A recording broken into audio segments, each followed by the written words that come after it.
The next problem I want to talk about refers to the Lincolnville School District bus data. And the first thing we need to do with this data is to develop a correlation matrix between 4 of the quantitative variables: maintenance cost, age, odometer miles, and miles since last maintenance.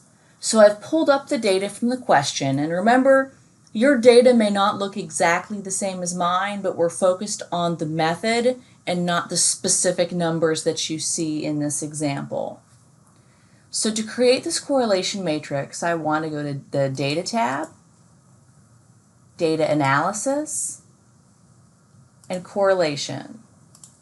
Then I want to highlight the variables that I'm interested in showing in this matrix, and those are maintenance cost, which is in column E, age, odometer miles, which is in column G, and miles. They're all right next to each other, so it's really easy just to highlight all 4 of them as a nice big happy polygon. The first row are labels, so we're going to click that labels in first row box, and then I'm just going to have the output show up on the next to the data set here. I'm clicking output range and clicking the space next to it and then clicking J1. I'm going to click OK, and this is the correlation matrix. The order of the variables may not necessarily be the same as appear in your version of the assignment. You can rearrange them, or you can just move the values that are calculated around to the correct space in the correlation matrix that you have to fill in for your assignment. The next question we're asked is, which independent variables have strong or weak correlations with the dependent variables? And my only hint to you on this is that the closer a correlation value is to 1, the stronger we can infer that relationship is. So keep that in mind as you conquer and interpret that part of the question. The next part of the question asks about seeing problems with multicollinearity. And this is more of a thinking problem. Multicollinearity is a situation where more than one independent variable seems to predict or move with another one of the independent variables. And this is a big problem because it makes it hard for the equation to figure out which variable is responsible for what effect on our dependent variable. Because honestly, our math equations themselves aren't very smart. We as analysts have to be able to interpret them, and when the equation is not able to properly delegate the effect between the different independent variables, it gives us a weaker set of results to interpret.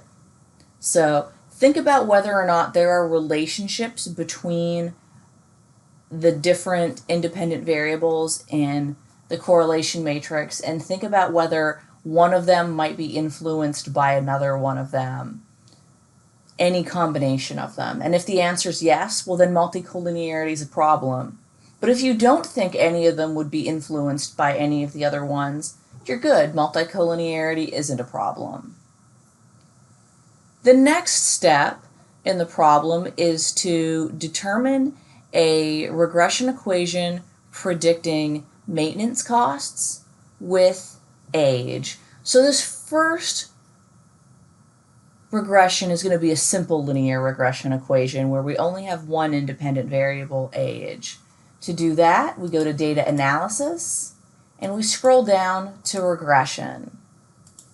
For regression, our dependent variable is going to be our maintenance cost. So that's over here in column E, and I'm going to highlight all of column E. And then the independent variable is age, which is here in column F. And that's our input X range. The first row of both of these data sets are the title of the data, so we do have labels, so we want to click that. I'm going to have it show our results in a new worksheet ply. and it never hurts to print the residuals. So with that, I'm going to click OK, and it's going to show up in a new worksheet ply. So here is my equation. It's the intercept plus the coefficient for age. So our intercept coefficient is 717.5721, and our coefficient for age is 550.9123. That's how we find our regression equation. Now the next equation that it asks for is a little bit tricky and requires you to transform a variable. So going back to our main data source, we have to develop a dummy variable for engine type, and our engine types are gasoline or diesel.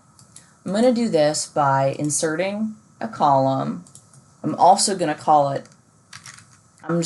it engine instead of engine type so that both still have two different names. And I'm actually going to use an if-then statement to populate this column just because I think it would make my life a little bit easier. And if you aren't familiar with these, hopefully I can teach you a fun new trick here. So with engine, it's going to be an if statement, so if, and I want it to state that if C2 is gasoline, I want it to populate the cell with the number 1 and a 0 if it's not gasoline.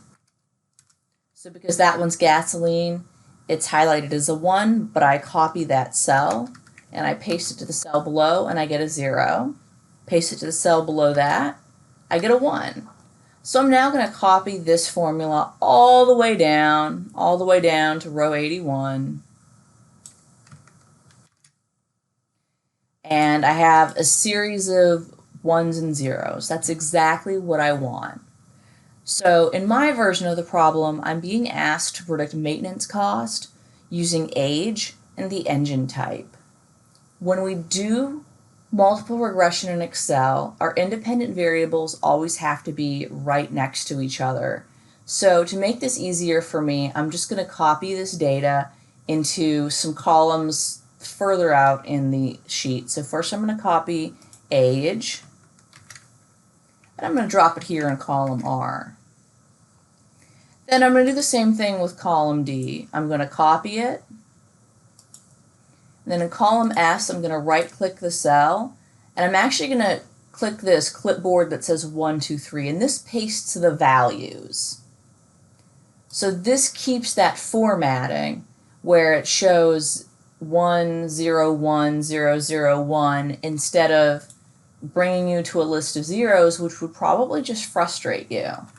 You can try pasting it without doing the special paste values, and you'll see a result like this where you just end up with a string of zeros.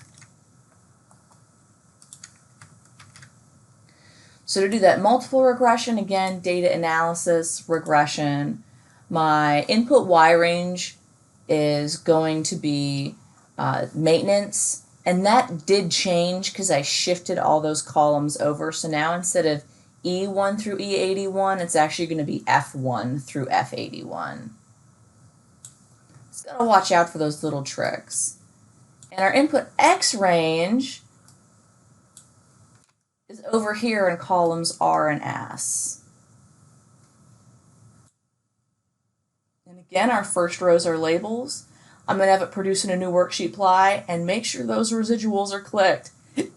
It never hurts to produce your residuals.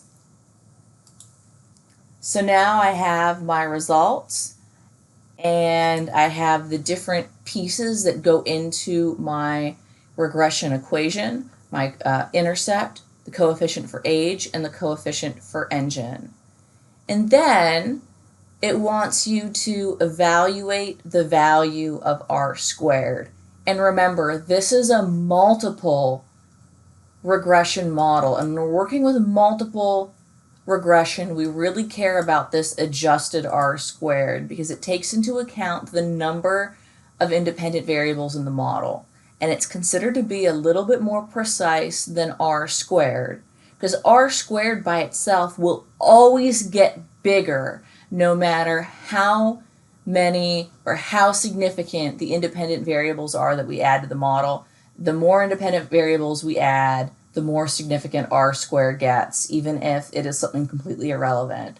So adjusted R squared takes into account this effect and is more precise when we're working with multiple regression models. So in a multiple regression scenario, you want to look at your adjusted R squared. And then the remainder of the problem asks you to look at some histograms and scatter plots based on the residuals. And the good news is that here in column C you have your residuals, so you can build a histogram and you can do a scatter plot with the residuals and the expected or predicted maintenance costs, which are in column B, and that should help you solve the rest of the problem. So with that, you should hopefully be able to solve some big problems, or at least answer some big questions that the Lincolnville School District may have about its buses and busing program.